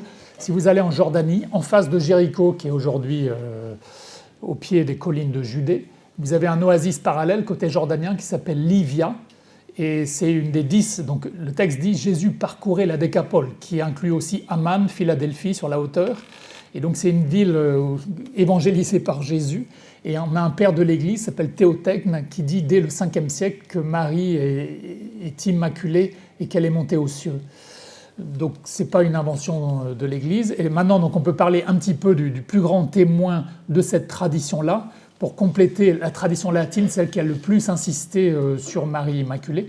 Donc c'est saint Éphrem, c'est 306-373. Il a le titre historique de la harpe du Saint-Esprit. Pensée magnifique, il y a seulement 20% de ces textes qui sont traduits, publiés, rendus accessibles aujourd'hui. Il est né dans un des 2 royaumes chrétiens de Mésopotamie, au moment où à Rome on persécutait, on massacrait les chrétiens. On dit que 23 des 31 premiers papes à Rome sont morts martyrs. Eux, ils avaient des royaumes chrétiens indépendants jusqu'aux conquêtes perses. Et donc Éphrem venait d'un de ces 2 royaumes, la Diabène, avec l'Osroène, où des communautés juives fortes étaient installées. Et donc il a fondé une grande école, une académie, parce qu'après les débuts qui étaient un peu durs, les chrétiens se sont demandé mais comment est-ce qu'on va bien pouvoir faire pour être saint maintenant si on ne peut même plus être martyr. Donc il y en a qui sont partis au désert, sont les moines, l'école de Paul de Thèbes, les cénobites, parce qu'ils partagent la scène, donc les repas en commun, et l'école d'Antoine le Grand, mais ils se connaissaient. Anachorein, c'est un verbe qui est très employé pour Jésus lorsqu'il est dit que le Christ se retirait au désert. Donc eux, ils se retirent sur une laure. Laura, ça veut dire un chemin, le long duquel il y a des cellules, et ils se retrouvent en moyenne une fois par semaine pour la divine liturgie. Et puis d'autres ont fondé des académies, comme dans les centres urbains. Alexandrie, grande capitale à l'époque, parce que Athènes avait été ravagée par la conquête romaine, et il n'y avait plus que 47 000 habitants au 1er siècle avant Jésus-Christ. Donc c'était Alexandrie avec sa bibliothèque, et puis ces grandes villes de Mésopotamie, Édesse, Nizib, où il y avait ces académies où on étudiait les dogmes, et on faisait des écoles de chant, de poésie chrétienne, dans une grande liberté, c'était en dehors des frontières de l'Empire. Et donc Éphrem vient de là, jusqu'à ce que les Sassanides perses conquièrent son royaume, et il doit se déplacer 200 km plus vers l'ouest, à Édesse, qui se trouve aujourd'hui, c'est aussi vraiment la frontière sud, à l'intérieur de la Turquie actuelle. Et c'est là qu'il a fini son existence pendant 10 autres années, mais il a écrit des centaines de poésies. C'est un théologien qui est précis, grand défenseur de toute la christologie orthodoxe. Donc il est mort en 373, il a juste le premier concile de Nicée. Mais il parle déjà de la Trinité, et c'est un très fervent dévot de la Vierge Marie, on va en parler. Il a écrit de nombreux traités, les mamrés, des hymnes, les madrachés, c'est le même mot que les médersars des musulmans, les midrash de nos cousins juifs. Et voici la prière, par exemple, qui est reprise dans tout le reste de l'Église. Ce n'est pas que les Syriaques qui l'ont gardée. Seigneur et maître de ma vie, ne m'abandonne pas à l'esprit d'oisiveté, d'abattement, de domination et de vaines paroles, mais accorde-moi l'esprit d'intégrité, d'humilité, de patience et d'amour, à moi ton serviteur. Oui, Seigneur roi, donne-moi de voir mes fautes et de ne pas juger mon frère, car tu es béni dans les siècles des siècles. Amen. Les Byzantins le prient au moment de la communion, normalement à chaque divine liturgie à laquelle ils participent. Donc elle s'est répandue fortement. On lui doit notamment le commentaire du Diatessaron. Diatessaron, c'est un terme grec de 4 évangiles fusionnés en un seul, à la même époque que la Vetus Syra. Il y a un prêtre Tassien qui était helléno-syriaque d'Antioche de Syrie, mais qui vivait à Rome. Il a fusionné les 4 évangiles. Ça n'a pas été accepté parce que c'est lisser les différences et c'est empêcher d'avoir une vue en relief sur la vie et les paroles de Jésus. parce que c'est bien d'avoir 4 points de vue différents. Les musulmans, dans leur site d'apologétique aujourd'hui, ils vont se servir des contradictions apparentes qu'il y a entre nos 4 évangiles. Par exemple, Matthieu 1 et Luc 3, les grands-pères paternels de Jésus ont 2 noms différents. C'est pas normal. Mais pour nous, c'est un indice d'authenticité. Ça veut dire que les témoins ont transmis fidèlement ce qui avait été reçu sans qu'ils essaient d'arranger les problèmes en faisant une harmonisation artificielle. Alors pour les musulmans, pour eux, le texte est dicté. Ils disent que Djibril Gabriel aurait tenu la main de Mohammed. Ils disent qu'il était illettré. Et donc pour eux, le texte doit être parfait. Nous, au contraire, on a besoin de cette polyphonie des Écritures. Non seulement une polyphonie entre les 4 évangiles, mais même une polyphonie entre les sources. Pas que le texte grec de Nestlé Aland, moderne, 28e édition de base pour notre Nouveau Testament. On pense aujourd'hui en exégèse qu'il y a une polygenèse des origines des évangiles. Il faut arrêter de faire de l'anachronisme en voyant les évangiles écrits comme un roman à l'époque moderne, en 3 mois, tout au plus 12 mois, et on rend le travail à un éditeur en écrivant de la première à la dernière page. Ça s'est fait sur plusieurs dizaines d'années, sur des feuillets indépendants. Parce que déjà, les premiers livres n'existaient pas à l'époque. Les premiers codex, c'est vers l'an 200, et on pense que c'est notamment les chrétiens et les juifs qui ont un souci de praticité pour permettre la diffusion des textes inspirés. Ils ont pu tout rassembler dans un seul volume, au lieu d'avoir des dizaines de rouleaux d'œuvres différentes à transporter. Et donc, comme on n'a pas les œuvres réunies, on sait, il y a un gros dogme actuel parmi les exégètes. Malheureusement, il y a moins de 5% d'entre eux qui connaissent le syriaque et l'araméen. Ils disent que c'est le Greek primacy, c'est-à-dire tout aurait été écrit seulement en grec et pour l'Occident. Mais tout l'Orient, alors qu'est-ce qu'on en fait? Il y a une réaction inverse qui est tout aussi fausse, c'est Aramaic primacy. Il y en a qui disent mais Jésus lui-même a dit ce qui est dans la Pshita, c'est sa langue. Mais non, la langue a évolué et puis il y a tellement de ruptures chronologiques dans les évangiles, on voit que ce sont des feuillets qui ont été rassemblés. Et ça, on le sait notamment par un contemporain du Nouveau Testament qui s'appelle Flavius Joseph. Il dit en introduction de son œuvre majeure, alors que lui c'est un des plus lettrés du 1er siècle, contrairement aux apôtres évangélistes qui sont des gens un peu plus simples, j'ai écrit d'abord dans ma langue maternelle, l'araméen, et ensuite en grec en traduisant avec une équipe. Donc on pense que c'est pareil pour les évangiles, ils écrivent en plusieurs langues simultanément ou presque, ce qu'on appelle la polygenèse. Selon les destinataires, si je veux vendre un livre au Japon, je vais d'abord l'écrire dans ma propre langue. Si je connais un peu le japonais, je vais commencer à le traduire, je vais le faire vérifier par des gens dont c'est la langue natale. Donc les apôtres, c'était pareil, on pense. Des feuillets indépendants, on voit ça avec toutes les ruptures chronologiques qu'il y a dans les évangiles. Par exemple, Jean 6 se trouve discours du pain de vie en Galilée, alors juste avant, juste après, c'est à Jérusalem, ou Jean 14, la conclusion, levons-nous, partons d'ici, et juste après, il continue de parler comme si ne s'est rien passé avant. Donc ça montre que c'est des épisodes mis ensemble petit à petit. On pense aujourd'hui à une rédaction précoce polyglotte et une standardisation tardive, peut-être dans les années 70. Mais tout n'a pas été écrit dans les années 70-80. La rédaction elle est bien plus précoce, notamment dans le peuple juif, qui est le plus éduqué de toute la Terre. 0,5% de la population mondiale actuelle, 30% des prix scientifiques. L'archéologie le confirme. Il y a 7 synagogues qui sont conservées du temps de Jésus.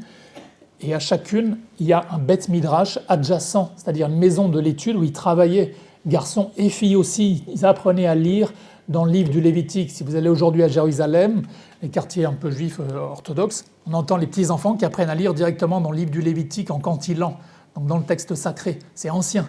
Donc l'écrit a besoin de l'oral. Si j'ai seulement l'écrit, mon risque c'est le littéralisme fondamentaliste.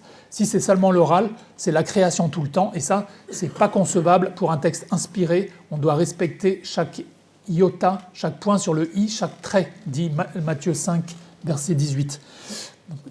Donc Jésus n'est pas venu abolir ces choses-là. Alors, donc, Éphrem, il s'appuie sur ses écritures en langue syriaque. Voici ce qu'il dit. Comme les corps eux-mêmes ont été soumis au péché et moururent, la terre, leur mère, a été maudite de la même manière. Grâce à ce corps, qui est l'Église incorruptible, sa terre a été bénie depuis le commencement. La terre représente le corps de Marie, ce temple qui porte les semences. Regarde l'ange qui est venu pour planter les semences dans Marie. Ces paroles évidentes ont annoncé le commencement de la semence. je vous salue, la plus bénie entre les femmes. Élisabeth a aussi confirmé ces paroles en répétant « Vous êtes la plus bénie entre les femmes ». Ainsi, on distingue qu'à cause de la première mère maudite, la seconde mère a été surnommée bénie. Donc Éphrem présente Marie comme Irénée en Gaule au IIe siècle, comme la nouvelle Ève. Et ça, c'est important dans toute notre théologie mariale. Le dogme marial fondamental, c'est Marie, Mère de Dieu, qui est fixé, formulé à Éphèse 431, mais il est cru par tous depuis toujours et partout. C'est Élisabeth, la première, qui le confesse, la mère de mon Seigneur. Et alors, bien sûr, c'est comme le texte actuel qui fait beaucoup de controverses, malheureusement. Il a fallu, heureusement, qu'il y ait un rattrapage par le cardinal Fernandez vendredi sur Mater Populi Fidei. Il n'y a aucun dogme qui soit facile à comprendre. Il y a toujours besoin d'une explication avec. Donc, Mère de Dieu, il faut bien comprendre ce que l'on veut croire derrière. Mais là, ce que Éphrem, comme Irénée, exprime, c'est que de même que le péché est venu par la première femme qui était aussi formée immaculée, eh bien, la rédemption va venir par la deuxième Ève conçue immaculée.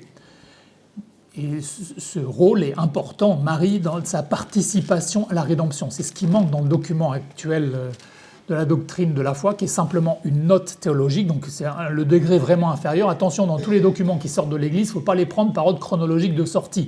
Ça, c'est la vision païenne du monde. Ce n'est pas le dernier qui fait autorité. Ça, c'est du droit civil, par exemple. Chez nous, c'est la foi une de l'Église, sont les 266 papes, 67 avec Léon XIV, jusqu'aujourd'hui en communion les uns avec les autres.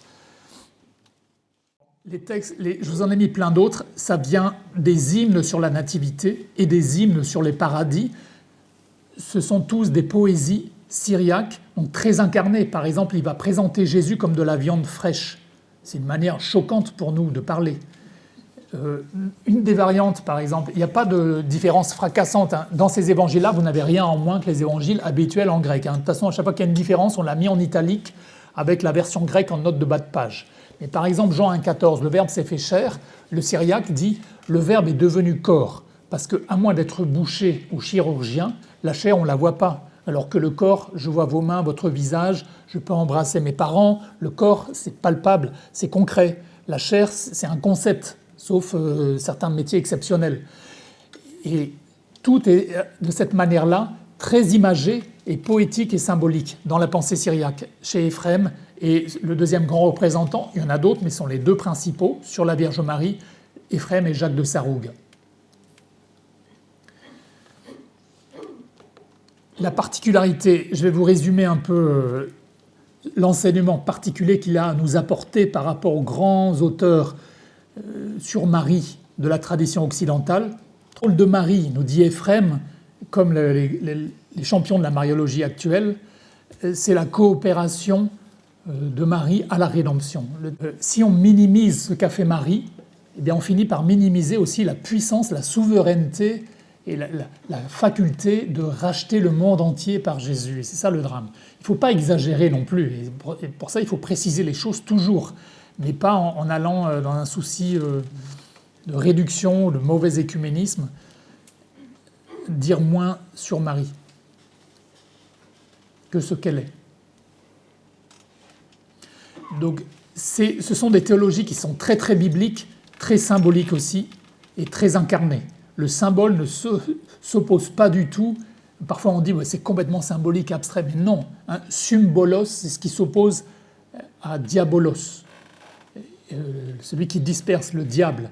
Le symbole de foi, justement, nous indique, c'est ce qui nous jette avec. Symbolein, ça veut dire jeter avec, et comme une parabole, l'origine est la même, bolein, ça veut dire jeter, par-dessus, par-dessus nos obstacles mentaux. Jésus donne 70 paraboles, si on prend le mot parabole au sens large dans les évangiles, il y en a certaines, c'est juste une demi-phrase, pour dépasser nos obstacles mentaux. C'est comme l'art sacré. Et comme notre intelligence, nous avons une intelligence de fourmi depuis la chute, on a du mal à percevoir, entrer dans le mystère divin ou à l'exprimer correctement, mais les symboles, les paraboles aussi, nous permettent de dépasser ces obstacles-là et d'aller toucher la réalité de Marie. Marie-figure. Dans le même site jésus1.fr, donc vous avez le texte 18 figures de Marie d'après la tradition syriaque. Donc ils se servent de la clé de lecture de Paul. Paul, il est à la fois, il est vraiment biculturel, hellénique, parce qu'il va vers l'Asie mineure et l'Europe, mais de langue complètement araméenne. Il a été élevé, éduqué chez Gamaliel. Donc tout d'abord, Ève, ça on l'a déjà abordé un peu, je n'ai pas le temps de le développer maintenant, mais c'est essentiel pour comprendre qui est Marie comme nouvelle Ève. C'est à la base de toute la théologie occidentale sur Marie. On ne parle pas tellement de mariologie, sinon de théologie mariale, parce que le centre, ça reste Dieu.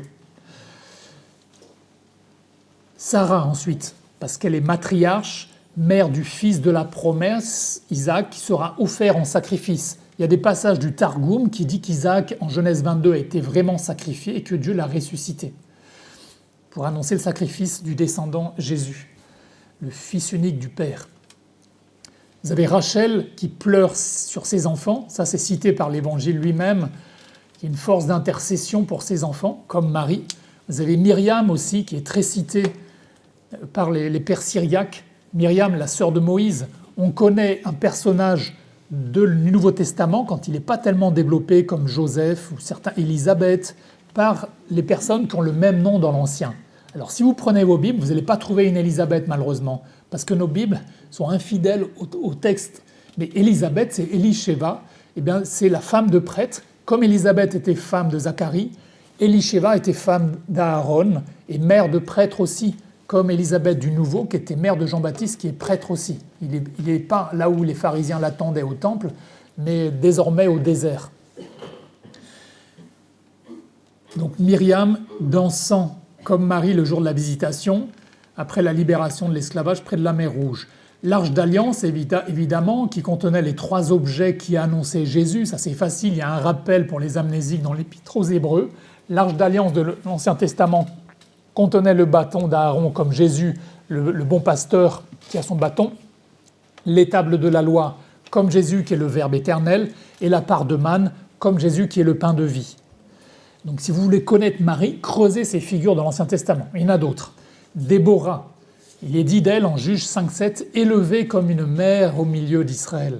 Qui plus que Marie du Nouveau Testament a été élevée comme Déborah déjà dans l'Ancien. Yaël dans Juge 4, elle, c'est l'ancêtre du Mossad, c'est une histoire un peu sordide, hein, c'est jamais lu dans lecture liturgique, mais elle a séduit le général des armées ennemies cananéennes qui voulait exterminer les Juifs, en lui plantant, enfin, à un moment d'aller avec lui sous la tente, elle lui a planté un piquet de tente par la tempe dans le cerveau. Et donc, c'est une figure de Marie qui n'est pas notre salut, ça c'est clair, c'est Jésus seul, mais elle est causa salutis, c'est le titre qu'on lui donne en Occident aussi. Jésus, c'est le seul salus, mais Marie est causa salutis. Donc la figure, c'est Yaël. La toison d'or, où descend la rosée céleste, Juge 6-37. Anne, la maman de Samuel, ça on l'a dans nos lectures. Vous avez Ruth, femme de Boz, l'ancêtre du Messie, qui récolte le blé, comme Marie, qui prépare le pain de vie, et dont le nom, Ruth, ça veut dire ami en hébreu. 85% du vocabulaire araméen, c'est les mêmes racines que l'hébreu. Donc si vous avez fait de l'hébreu, c'est pas compliqué. Il faut juste s'habituer visuellement à des lettres un peu cursives, mais la grammaire, c'est tout à fait la même logique. Préfixe, suffixe, et le vocabulaire, c'est quasiment le même. Ensuite, vous avez la bien-aimée du cantique, le rose du Charonne, le lys des vallées, l'immaculée, ça on voit souvent cela chez Saint Bernard, belle comme la lune, resplendissante comme le soleil, il y a des commentaires magnifiques d'Éphrem, comme Saint Bernard, la reine de Saba, la Shunamite de Roi 4-25, qui reçoit un fils, qui intercède auprès du prophète Élisée. Élisée, ça veut dire... Alors, tous les noms propres de personnes et de lieux, il faut les interpréter. Si votre Bible d'étude ne le dit pas en note de bas de page, elle n'est pas sérieuse, pardon. Ou alors il faut vraiment personnaliser nos commentaires de l'écriture en mettant ce que nous-mêmes nous comprenons. Au lieu de recommencer le travail à zéro comme un élève qui redoublerait sa classe de CP toute sa vie, vous écrivez ce que vous recevez, soit de votre expression personnelle, soit vous avez entendu quelqu'un qui a dit ça sur tel passage. Comme ça, au lieu de repartir à zéro, vous repartez du point où vous en étiez l'année d'avant. Esther, reine qui évite le massacre de son peuple par Aman, figure du démon. Judith, infiltrée au combat, coupe la tête du général ennemi Holoferne. Donc ça, c'est des figures démoniaques, les adversaires. La femme de Proverbe 31, la femme du fort, figure de Marie, et le trône de la sagesse éternelle. Donc ce sont 18 figures tupoi, 1 Corinthiens 10,6, de l'Ancienne Alliance qui prépare Marie, l'accomplissement dans la Nouvelle. Et je termine, les quelques minutes qui nous restent, avec quelques titres inhabituels chez Jacques de Sarrougue cette fois. Donc Jacques de Sarrougue, c'est un peu plus tardif, c'est de 450 à 521, aussi en Mésopotamie du Nord. Lui, il est plus occidental, il est proche d'Antioche que Éphrem, qui était Édesse, syro-oriental. Alors voici les noms qu'il donne à Marie. Palais brillant. Et alors il justifie ça, c'est toujours hyper biblique et enraciné aussi dans des symboles et des gestes, des objets concrets de la vie quotidienne. Par exemple, pour l'incarnation, le moment de l'Annonciation, Éphrem dit que le Verbe est entré par l'oreille et qu'il a été conçu par sa bouche, c'est-à-dire par la réponse de Marie.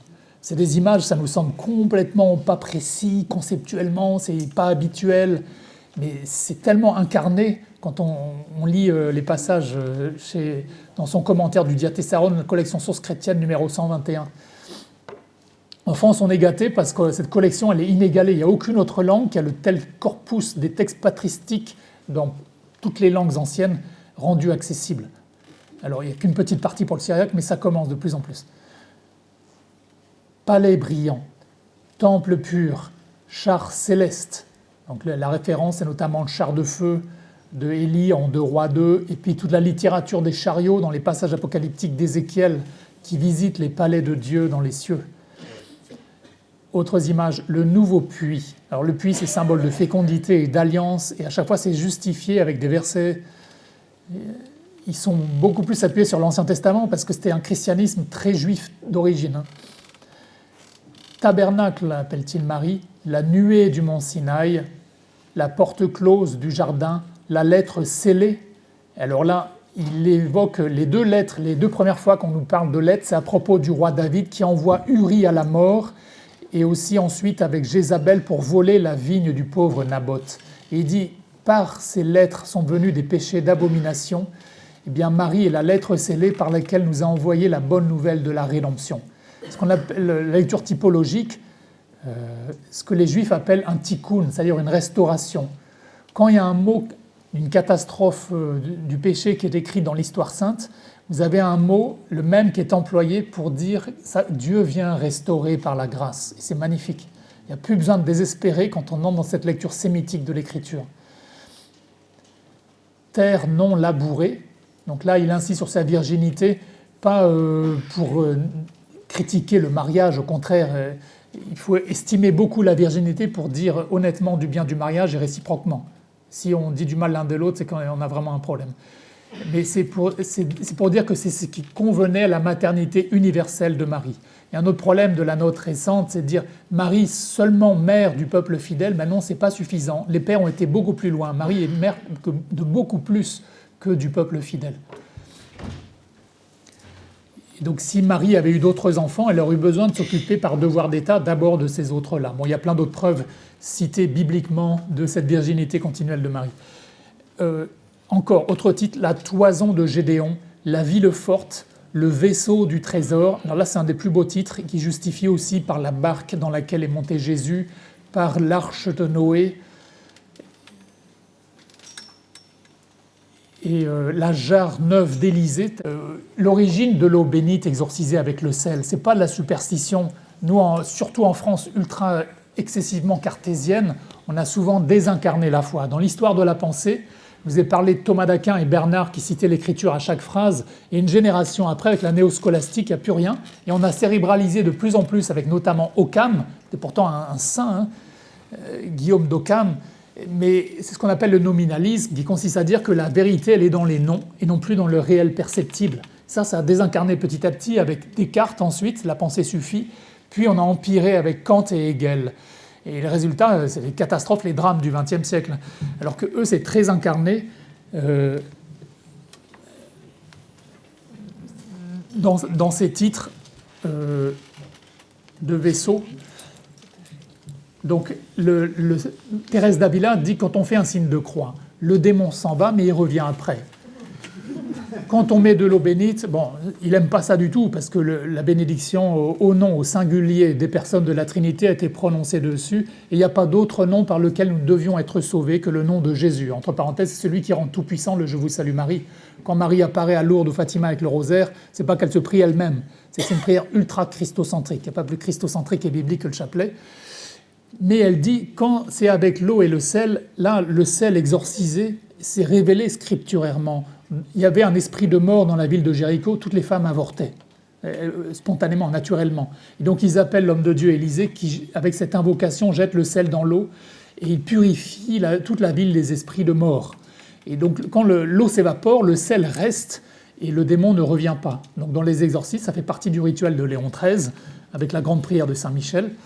Et toute la partie en latin réservée à l'exorciste ou à l'évêque, le démon est ultra légaliste, il faut que ce soit prononcé en latin, mais il y a l'eau avec le sel, et Éphrem et Jacques de Sarrougue disent cette jarre neuve, c'est la Vierge Marie, et le sel qui vient redonner la joie au monde, c'est son Fils unique. Et il explique ça dans c'est des dialogues poétiques, comme une berceuse. Très souvent, dans ces poésies de Jacques de Sarrougue et Éphrem, c'est Marie qui tient l'enfant dans ses bras et qui dialogue avec lui. Elle représente l'humanité. Et il y a un dialogue magnifique qui nous rend plus amoureux de Jésus. C'est très incarné et il ne faut pas le prendre juste en disant « ouais, c'est de la poésie qui plane ». Non, ils sont hyper précis dans les mots. Donc, je vous donnerai les sources, les textes de l'article, des titres chez Jacques de Sarrougue. Ce n'est pas publié en français en dehors de ce site académien.